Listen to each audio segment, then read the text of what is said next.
का स्वागत है आपके अपने YouTube चैनल पढ़ाई की पोथी में। साथियों, उम्मीद करती हूँ कि आप सभी स्वस्थ होंगे, मस्त होंगे, बेहतर होंगे और निरंतर अपनी तैयारी के माध्यम से सफलता का मार्ग प्रशस्त कर रहे होंगे। तो फ्रेंड्स, अगर आप चैनल पर नए हैं तो फटाफट से इसे सब्सक्राइब कर लें और बेल आइकन को प्रेस कर लें ताकि आगे आने वाली वीडियो की सभी नोटिफिकेशन आप तक पहुँच सके। तो चलिए आज के प्रैक्टिस सेशन को स्टार्ट करते हैं। तो आज के सेशन को स्टार्ट करने से पहले हम कल के क्वेश्चन का राइट आंसर बताएंगे कि भारत में ग्रामीण क्षेत्रों में ऊर्जा का प्रमुख साधन क्या है। तो यहाँ तक के क्वेश्चंस हमने कर लिए थे और इस क्वेश्चन का जो राइट आंसर है वह है ऑप्शन नंबर सी, यानी कि लकड़ी। भारत में ग्रामीण क्षेत्रों में ऊर्जा जो है प्राप्त करने के लिए सबसे ज़्यादा लकड़ी का प्रयोग किया जाता है। तो चलिए, अब तक हम 200 यानी कि 200 क्वेश्चंस अपने अटेम्प्ट कर चुके हैं। अब आगे के क्वेश्चन को स्टार्ट करते हैं। तो आज के वीडियो में आप कितने क्वेश्चन राइट कर पाए हैं ये लास्ट में कमेंट बॉक्स में ज़रूर बताइएगा। तो चलिए, आज का हमारा पहला प्रश्न है, भारत में ऊर्जा संकट को दूर करने के लिए ग्रामीण क्षेत्र में गैर परंपरागत ऊर्जा का स्रोत अपनाया जा रहा है। भारत में क्या किया जा रहा है? ऊर्जा संकट को दूर करने के लिए ग्रामीण क्षेत्रों में किस गैर परंपरागत ऊर्जा स्रोत को अपनाया जा रहा है? तो ऑप्शन ए है बायोगैस को, ऑप्शन बी है सौर ऊर्जा को, ऑप्शन सी है बायोगैस को यानी कि बायोगैस को, और ऑप्शन डी है इनमें से कोई नहीं। तो गैर परंपरागत स्रोत के रूप में ग्रामीण क्षेत्र में ऊर्जा के लिए किस चीज को अपनाया जा रहा है? तो इस क्वेश्चन का जो राइट आंसर होगा वह होगा ऑप्शन नंबर ए, यानी कि बायोगैस। और आप please please please comment box में बताइएगा कि आप कितने क्वेश्चंस का राइट आंसर कर पा रहे थे। तो चलिए अगला प्रश्न देखेंगे। नेक्स्ट क्वेश्चन है, पृथ्वी पर तापमान वृद्धि का प्रभाव पड़ेगा। पृथ्वी पर जब तापमान में वृद्धि होगी तो क्या प्रभाव पड़ेगा? ऑप्शन ए बाढ़ आएगी, ऑप्शन बी अकाल आएगा, या ऑप्शन सी है भूखमरी आएगी, या ऑप्शन डी है उपर्युक्त सभी चीजें घटित होंगी। तो यदि पृथ्वी पर ताप बढ़ जाएगा तो क्या होगा? तो इसका जो राइट आंसर होगा वह होगा ऑप्शन नंबर डी, यानी कि उपर्युक्त सभी परिघटनाएं देखने को मिलेंगी। अगला प्रश्न देखेंगे। अब बहुत ही इंपॉर्टेंट सीरीज यहाँ से स्टार्ट हो रही है। पृथ्वी सम्मेलन कहाँ व कब हुआ था? पृथ्वी सम्मेलन कहाँ व कब हुआ था? ऑप्शन ए टोक्यो 1972 में, option B Rio de Janeiro 1919 में, ऑप्शन सी स्टॉकहोम सम्मेलन 1978 में, या ऑप्शन डी नई दिल्ली 2002 में। तो पृथ्वी शिखर सम्मेलन कब और कहाँ हुआ था? तो इस क्वेश्चन का जो राइट आंसर होगा वह होगा option number B, Rio de Janeiro 1992 में। यहाँ पर जो सन है वह गलत लिखा हुआ है। तो रियो डी जेनेरियो 1992 में पृथ्वी शिखर सम्मेलन आयोजित किया गया था। अगला प्रश्न देखेंगे। आर्थिक विकास के परिणाम स्वरूप स्वतः होने वाली क्रियाएं हैं। ऑप्शन ए औद्योगिकीकरण, ऑप्शन बी नगरीकरण, ऑप्शन सी वनोन्मूलन, ऑप्शन डी उपर्युक्त सभी। तो आर्थिक विकास के परिणाम स्वरूप ऐसी कौन सी क्रियाएं हैं जो स्वतः ही हो रही हैं? तो इसका जो राइट आंसर होगा वह होगा ऑप्शन नंबर डी, यानी कि उपर्युक्त सभी सही है। अगला प्रश्न देखेंगे। नेक्स्ट क्वेश्चन है आपका, आर्थिक विकास के लिए वनोन्मूलन की आवश्यकता क्यों है? यानी कि हमें अगर अपना आर्थिक विकास करना है तो हमें वनोन्मूलन की आवश्यकता क्यों है? ऑप्शन ए कृषि भूमि प्राप्त करने के लिए, ऑप्शन बी बढ़ती जनसंख्या हेतु आवास बनाने के लिए, ऑप्शन सी उद्योग धंधों की स्थापना करने के लिए, ऑप्शन डी उपर्युक्त सभी सही है। तो इस क्वेश्चन का भी राइट आंसर क्या होगा? ऑप्शन नंबर डी, उपर्युक्त सभी सही है। अगला प्रश्न देखेंगे। नेक्स्ट क्वेश्चन है, वनोन्मूलन से वायुमंडल पर पड़ने वाला प्रभाव है।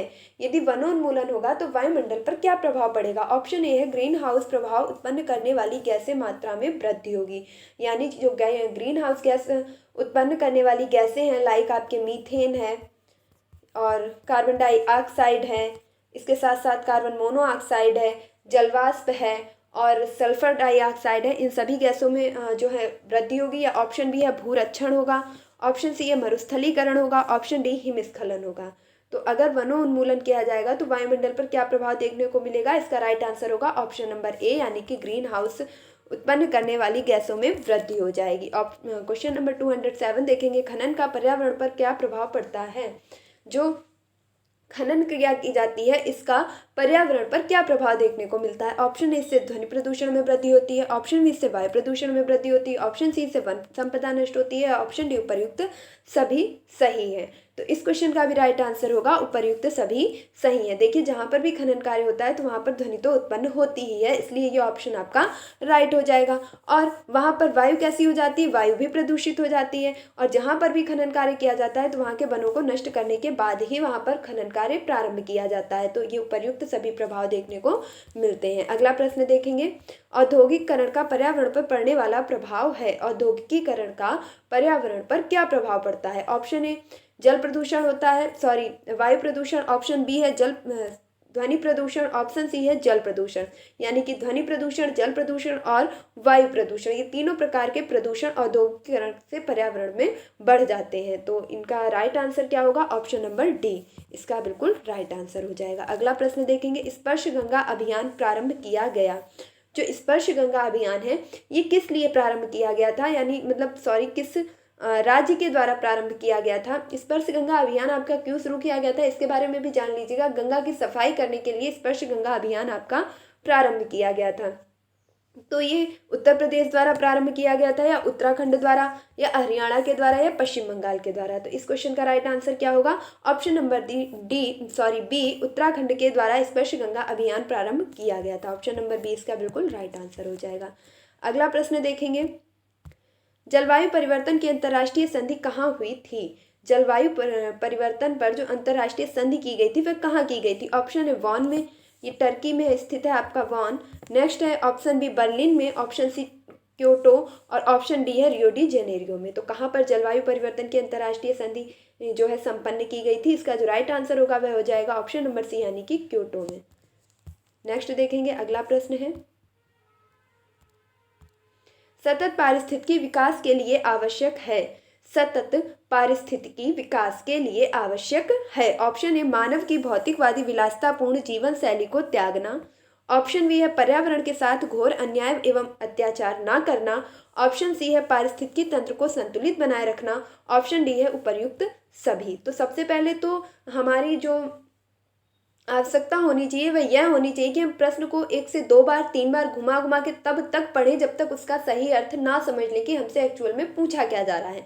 तो इस क्वेश्चन का जो बिल्कुल राइट आंसर होगा वह होगा ऑप्शन नंबर डी उपर्युक्त सभी सही है। यदि हमें सतत पारिस्थितिकी का विकास करना है तो हमें इन सभी तत्वों को अपनाना होगा। अगला प्रश्न देखेंगे, पर्यावरण प्रबंधन का कार्य है। पर्यावरण प्रबंधन का कार्य है। ऑप्शन ए पर्यावरण के विभिन्न घटकों का अध्ययन करना। ऑप्शन बी है पर्यावरण के विभिन्न घटकों के मध्य संतुलन की अवस्था बनाना। ऑप्शन सी है पर्यावरण प्रदूषण की रोकथाम करना। ऑप्शन डी है पर्यावरण के तत्वों की समालोचना करना। तो इस क्वेश्चन का राइट आंसर क्या होगा? इसका राइट आंसर होगा ऑप्शन नंबर बी यानी कि पर्यावरण के विभिन्न घटकों के मध्य संतुलन की व्यवस्था बनाना ही पर्यावरण प्रबंधन कहलाता है। अगला प्रश्न देखेंगे, पर्यावरण प्रबंधन में बाधक है। पर्यावरण के प्रबंध में क्या चीज बाधक तत्व है? ऑप्शन ए बढ़ती जनसंख्या, ऑप्शन बी औद्योगिकरण, ऑप्शन सी नगरीकरण, या ऑप्शन डी उपर्युक्त सभी। तो इस क्वेश्चन का राइट आंसर क्या होगा? ऑप्शन नंबर डी उपर्युक्त सभी पर्यावरण प्रबंधन में बाधक तत्व हैं। नेक्स्ट देखेंगे, अगला प्रश्न है पारिस्थितिकी विकास में कौन सा पक्ष शामिल नहीं है? यदि हमें पारिस्थितिकी का विकास करना है तो हमें किस पक्ष को शामिल नहीं करना होगा? ऐसा कौन सा पक्ष है जो इनमें शामिल नहीं होता है? ऑप्शन ए है सतत पारिस्थितिकी का विकास करना। ऑप्शन बी है संपूर्ण पारिस्थितिकी का विकास करना। ऑप्शन सी है समन्वित पारिस्थितिकी का विकास करना, या ऑप्शन डी है संतुलित पारिस्थितिकी का विकास करना। और मैं 100% श्योर होकर बोल सकती हूँ कि ये क्वेश्चन आपको इतना ज़्यादा फंसाएगा कि आप एक ऑप्शन चूज करने में बहुत ही ज़्यादा कठिनाई का अनुभव कर रहे होंगे। और आप मुझे कमेंट बॉक्स में ज़रूर बताएंगे कि ये क्वेश्चन किस किस ने राइट बताया था। तो इस क्वेश्चन का जो बिल्कुल राइट आंसर होगा वह होगा संपूर्ण पारिस्थितिकी का विकास करना। अगला प्रश्न देखेंगे, औपचारिक पर्यावरणीय शिक्षा का अर्थ है। औपचारिक पर्यावरणीय शिक्षा का क्या अर्थ है? ऑप्शन ए प्राथमिक से उच्च स्तरीय शिक्षा में पाठ्यक्रमों द्वारा शिक्षाएं देना, या ऑप्शन बी है व्याख्यान द्वारा पर्यावरणीय शिक्षा। ऑप्शन सी है संगोष्ठियों द्वारा पर्यावरणीय शिक्षा। ऑप्शन डी उपर्युक्त सभी द्वारा पर्यावरणीय शिक्षा। तो औपचारिक पर्यावरणीय शिक्षा किस प्रकार दी जा सकती है, उसका क्या अर्थ है? तो इस क्वेश्चन का जो राइट आंसर होगा वह होगा ऑप्शन नंबर डी उपर्युक्त सभी सही है। अगला प्रश्न देखेंगे, पर्यावरणीय शिक्षा में किसकी शिक्षा दी जाती है? पर्यावरण की शिक्षा में किसकी शिक्षा दी जाती है? ऑप्शन ए पर्यावरणीय समस्याओं की, ऑप्शन बी पर्यावरणीय ज्ञान की, ऑप्शन सी पर्यावरणीय प्रबंध एवं सतत विकास की, ऑप्शन डी उपर्युक्त सभी की। तो इस क्वेश्चन का भी राइट आंसर होगा ऑप्शन नंबर डी, उपर्युक्त सभी की शिक्षा पर्यावरणीय शिक्षा में दी जाती है। अगला प्रश्न देखेंगे, भारत में पर्यावरणीय शिक्षा केंद्र की स्थापना कहाँ और कब की गई थी? भारत में पर्यावरणीय शिक्षा केंद्र की स्थापना कहाँ और कब की गई थी? तो इसका ऑप्शन नंबर ए है देहरादून में 1980 में, ऑप्शन नंबर बी है अहमदाबाद में 1984 में, ऑप्शन सी है बंगलौर में 1988 में, या ऑप्शन डी है मुंबई में 1992 में। देखिए थोड़ा स्पीड से कराती हूँ ताकि जो है आपका टाइम बच सके और आप अपना राइट आंसर सही टाइम में दीजिए। अगर आपको वीडियो ज़्यादा लगे तो आप रोक के देख सकते हैं या उसकी स्पीड को कम या ज़्यादा कर सकते हैं अपने हिसाब से, लेकिन आप पूरे क्वेश्चन अटेम्प्ट जरूर कीजिए और कमेंट बॉक्स में बताइए कि आपने कितने क्वेश्चन राइट कर पाए। यहाँ से आपको अपनी तैयारी का एक बेहतर आंकलन हो सकेगा और अपनी गलतियों के द्वारा आप सीख भी सकेंगे। तो इस क्वेश्चन का जो राइट आंसर होगा वह होगा ऑप्शन नंबर ए, यानी कि देहरादून 1980 में पर्यावरणीय शिक्षा केंद्र की स्थापना की गई थी। अगला प्रश्न देखेंगे, चिपको आंदोलन किस वर्ष चलाया गया था? चिपको आंदोलन किस वर्ष चलाया गया था? तो सबसे पहले तो चिपको आंदोलन चलाया किसने था? तो सुंदरलाल बहुगुणा के द्वारा चलाया गया था। सुंदरलाल बहुगुणा के द्वारा चिपको आंदोलन कहाँ से चलाया गया था? तो उत्तराखंड के द्वारा चलाया गया था। उत्तराखंड से सुंदरलाल बहुगुणा ने ये आंदोलन चलाया था। किस लिए चलाया था? तो वृक्षों को बचाने के लिए चलाया था। ये किस गांव से चलाया गया था अगर ये पूछ लिया जाए तो उत्तराखंड के रैनी नामक गांव से चलाया गया था। किस गांव से चलाया गया था? उत्तराखंड के रैनी नामक गांव से यह आंदोलन चलाया गया था। तो कब चलाया गया था? ऑप्शन ए है 1971 में, ऑप्शन बी है 1972 में, ऑप्शन सी है 1973 में, ऑप्शन डी है 1974 में। यानी कि 71, 72, 73, 74 कब चलाया गया था चिपको आंदोलन? तो इस क्वेश्चन का जो राइट आंसर होगा वह होगा ऑप्शन नंबर सी, यानी कि 1973 में। 1973 में चलाया गया था कौन सा आंदोलन? तो चिपको आंदोलन। और इसी के तर्ज पर आपके अपिक्को आंदोलन भी चलाया गया था। नेक्स्ट देखेंगे, संयुक्त राष्ट्र पर्यावरण कार्यक्रम यूएनईपी की स्थापना या प्रारंभ कब किया गया था? देखिए आप मुझे आज कमेंट बॉक्स में आंसर करेंगे कि अपिक्को आंदोलन कब और कहाँ किसके द्वारा चलाया गया था। ये क्वेश्चन बहुत ही ज़्यादा इंपॉर्टेंट है। मैंने आपको चिपको आंदोलन के बारे में सारी जानकारी दी है, आप कमेंट बॉक्स में मुझे अपिक्को आंदोलन के बारे में बताएंगे। तो यूएनईपी की स्थापना या कब प्रारंभ किया गया था? ऑप्शन ए है जून 1972 में, ऑप्शन बी है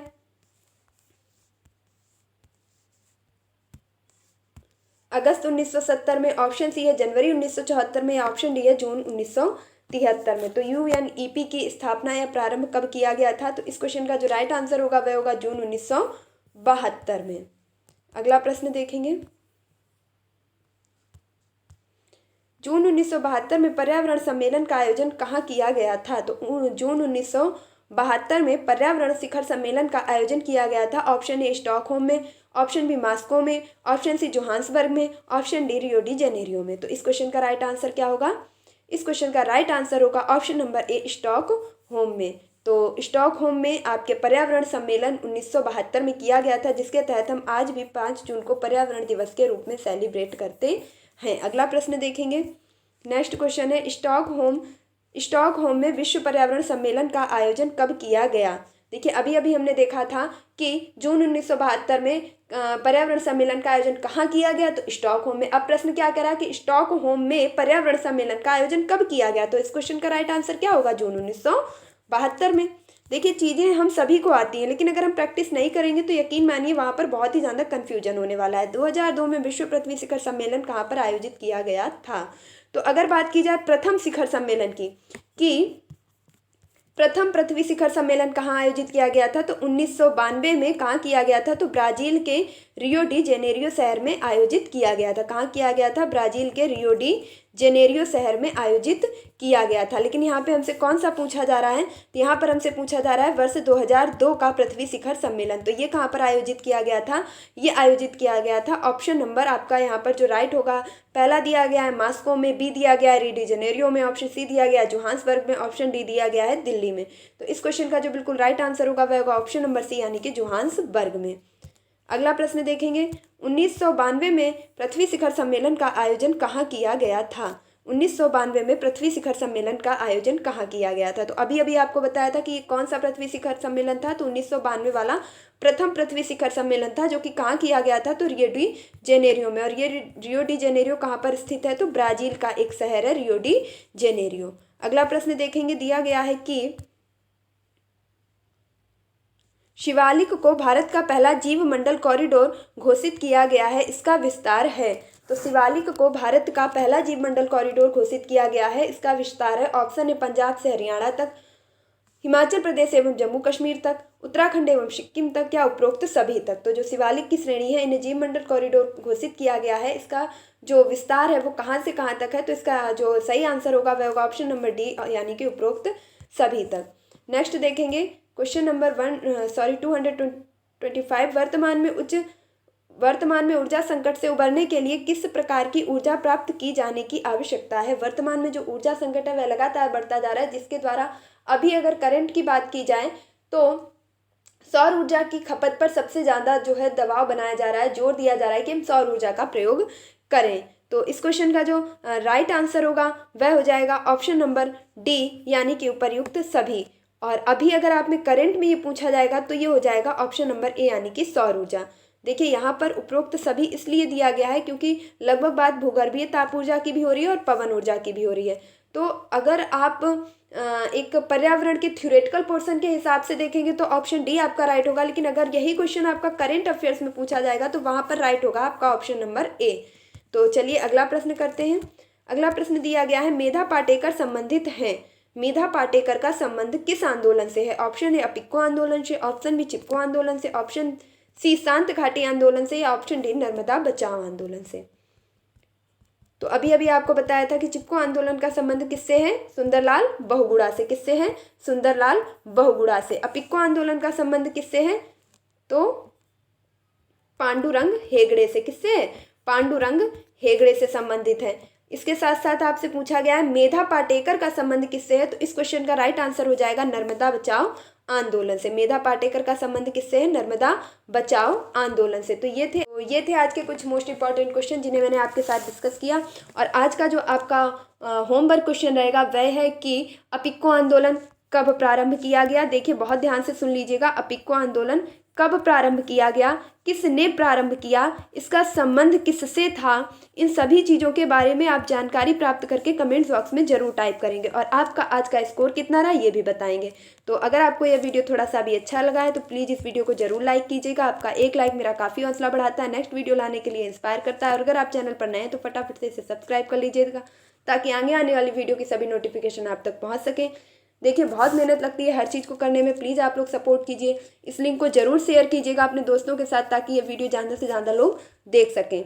और मिलती हूँ अपने नेक्स्ट वीडियो में, तब तक के लिए खुश रहिए, मस्त रहिए, पढ़ाई में निरंतरता बनाए रखिए, अपने माता पिता गुरुजनों का सम्मान कीजिए, पढ़ाई की पोथी को सपोर्ट कीजिए और अपना स्कोर कमेंट बॉक्स में बताना बिल्कुल भी ना भूलिए। धन्यवाद।